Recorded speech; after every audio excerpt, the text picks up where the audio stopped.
কোন্দলে উত্তেজনা কঙ্কালীতলা গ্রাম পঞ্চায়েতে।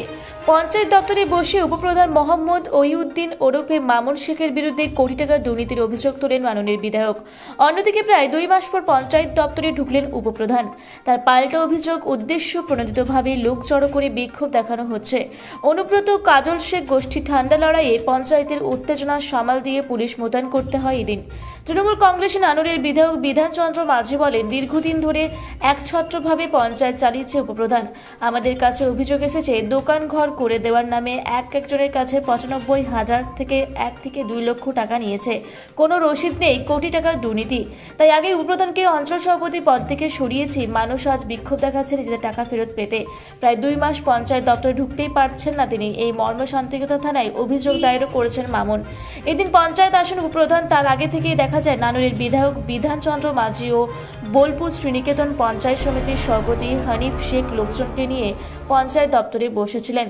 উপপ্রধান ঢুকতেই বিক্ষোভ দেখান স্থানীয় ব্যবসায়ীরা। অভিযোগ, দোকানঘর করে দেওয়ার নামে টাকা নিয়ে রসিদ দেয়নি উপপ্রধান। পঞ্চায়েত দপ্তরে বসেই উপপ্রধান মামুনের বিরুদ্ধে কোটি টাকার দুর্নীতির অভিযোগ তোলেন বিধায়ক।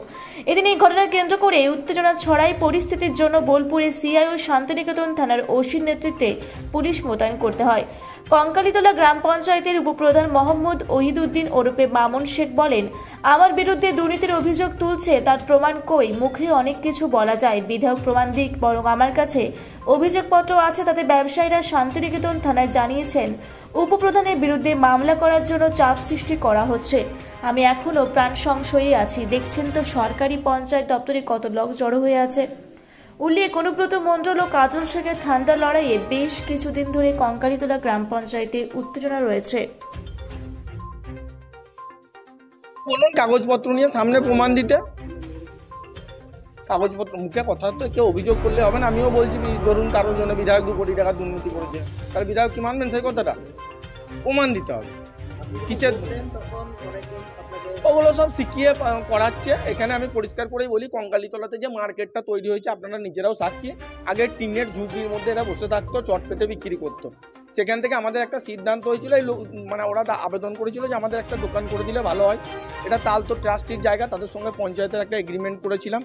এগ্রিমেন্টের কপি পঞ্চায়েত অফিসে আছে এবং ওদের টাকাতে ওদের দোকান তৈরি হয়েছে। এখানে যদি গভর্নমেন্ট 1 টাকা ইনভেস্ট করতো তাহলে আপনি দুর্নীতির কথা বলতে পারেন। যদি কেউ টাকা দিয়েছে, যারা ঘর নিয়েছে, অথচ যদি সরকার এখানে টেন্ডার করে টাকা কাজ করেছে, এখানে যদি যারা অভিযোগ করছেন তারা প্রমাণ করুন যে এটা পঞ্চায়েত থেকে তৈরি করেছেন বা কোনো ডিপার্টমেন্ট থেকে তৈরি করেছেন। তাদের টাকায় তাদের দোকান তৈরি হয়েছে। এখানে আবার অভিযোগ কি আছে? স্লিপ যদি পঞ্চায়েত তৈরি করতো তবেই স্লিপ দিত। এখানে পঞ্চায়েতে একটা রেজুলেশন প্রথমে হয়েছিল যে তাদের টাকাতেই তাদের হবে। সেই হিসাবে তারা তদানীন্তন যে কোষাধ্যক্ষ মানে সচিব সেক্রেটারি তার হাতেই জমা দেয়, সে রসিদ দেয়।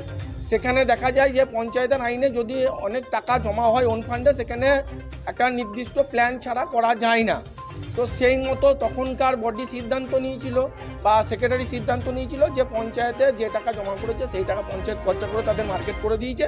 বাকি যেটুকু তাদের ইনভেস্ট, একটা দোকান তৈরি করতে গেলে হয়তো 1 লক্ষ টাকা নির্ধারণ করা হয়েছে, তো হয়তো সে 50,000 টাকা সেই সময় রসিদে জমা দিয়েছিল। পরে আর পঞ্চায়েত তার টাকা জমা নেয়নি, সে সরাসরি যারা কাজ করেছে তাদের মাধ্যমে পেমেন্ট করে দিয়েছে। এখানে আমাকে দিয়েছে, এটা তো কোনো ব্যাপার না। এবং এই যে এদেরকে দিয়ে বলছে, আমার কাছে তারও প্রমাণ আছে, আমি দেখাতে পারি আপনাদেরকে, একটা কপিও দিয়ে দেবো। এই দোকানদারদেরকে কিছু লোক যে ভয় দেখিয়েছে এবং তারা শান্তিনিকেতন থানায় এরা অভিযোগ করার আগে একটা আপনার কমপ্লেন তারাও করেছিল। এই যে তার প্রমাণ, আমি ডেট সমেত আপনাদেরকে দেখিয়ে দিচ্ছি। এখানে প্রায় 19টা দোকানদার 24/11/2024 একটা অভিযোগ অলরেডি জমা দিয়েছিল যে আমাদেরকে কিছু লোক ভয় দেখিয়ে উপপ্রধান চা খেলাম সাধারণ সবাই পঞ্চায়েতে মিটিংয়ে সামনে উপপ্রধানকে ঘিরে বিক্ষোভ রয়েছে, গ্রামবাসীদের বিক্ষোভ রয়েছে, দোকানদারদের বিক্ষোভ রয়েছে, তাদের টাকা মেটানো হয়নি। কি অভিযোগ রয়েছে আপনাদের কাছে? বলতে খারাপ লাগছে। আমাদের উপপ্রধান দুর্নীতির অভিযোগে অভিযুক্ত। এখানে 121টার মতো দোকান আছে, যেটা সম্পূর্ণভাবে পঞ্চায়েত করেছে পঞ্চায়েতের জায়গায়। এবং যে অভিযোগগুলো মানুষ আমাদের কাছে করেছে বা প্রশাসনের কাছে করেছে, যে তাদের প্রত্যেকের কাছ থেকে কারোর কাছে 1,90,000, কারোর কাছে 2 লাখ, কারোর কাছে 1.5 লাখ টাকা নেওয়া হয়েছে। কিন্তু পঞ্চায়েতের ওন ফান্ডে হিসাব করে রসিদ দিয়েছে মাত্র 30,040 এবং জমা পড়েছে মাত্র 27 লাখ টাকা। তোলা হয়েছে প্রায় 1,17,000 টাকার মতো। 1,07 লক্ষ বা আরও বেশি, মানে কম বেশি কিছু হতে পারে, 17 লক্ষ টাকা, 1 কোটি 7 তোলা হয়েছে। জমা পড়েছে ওন ফান্ডে মাত্র 90 লাখ টাকা, এই মানে সরি 27 লাখ টাকা। মানে আপনারই দলের প্রধান দুর্নীতি করেছে। এবং আমি বলি, আপনারা জানেন হয়তো যে উনি অঞ্চল সভাপতি হিসাবে ছিলেন, উপপ্রধান হিসাবে ছিলেন না। এই দুর্নীতির অভিযোগ যখন আমাদের সামনে এলো, আমরা যখন তদন্ত করে দেখলাম যে না ঠিক মানুষ ঠিক কথা বলেছে, তখন ওকে অঞ্চল সভাপতির পদ থেকে সরিয়ে দেওয়া হয়েছে। উপপ্রধান হিসাবে আছেন, যেহেতু জানেন যে মানুষ তাকে ইলেক্ট করেছে, উপপ্রধান পদ থেকে সরাতে গেলে সময় লাগবে, দলের অনুমতি লাগবে, সেটা সময় সাপেক্ষ প্রক্রিয়া। এই যে উপপ্রধান এতদিন ধরে ছিল না, আজকে এসেছে। আর আজকে কি আপনাদের সঙ্গে কথা হলো এই বিষয়ে? আমরা এখানে বসেছিলাম, উনি এলেন, আমাদের সাথে বসে চা খেয়ে গেলেন।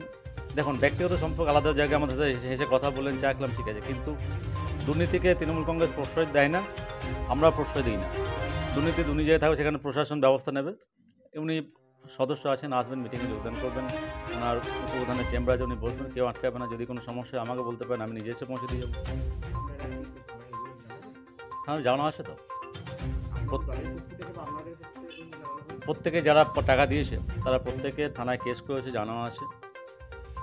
দলীয়ভাবে কি বলবো? দলীয়ভাবে আমাদেরকে দলের উপর শীর্ষ নেতৃত্বের কাছে জানানো আছে, তাদের অঞ্চল সভাপতি পদ থেকে সরানো। মানুষ তো পঞ্চায়েতের কাছে অভিযোগ করছে না, অভিযোগ করছে থানায়, অভিযোগ থানায় গেছে, প্রশাসনের কাছে গেছে।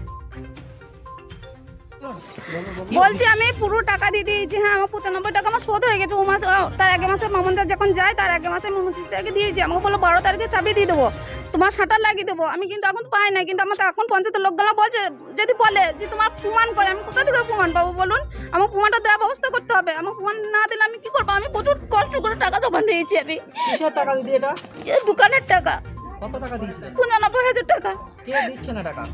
দিয়েছি আমি দোকানদার জন্য। দোকান আমাকে দেখে দিয়েছে মামনদা, আমার শাটার লাগিয়ে দেয় না, আমাকে চাবিও দেয় নাই। আমাকে দিয়েছে দোকানটা গিয়ে, কিন্তু আমাকে শাটার কে খাতা লাগিয়ে দিয়েছে? নতুন করে আবার চালু হয়েছে তো দোকান, আবার মানে করেছে কিছু, আবার কিছু করেছে। কোনো রসিদ পাইনি আমি। 95,000 টাকা দিয়ে দিয়েছি আমি। আপনার নাম? মামুনি বাগদি। বীরভূম থেকে ইকবাল হোসেনের রিপোর্ট, রূপসী বাংলা মিডিয়া।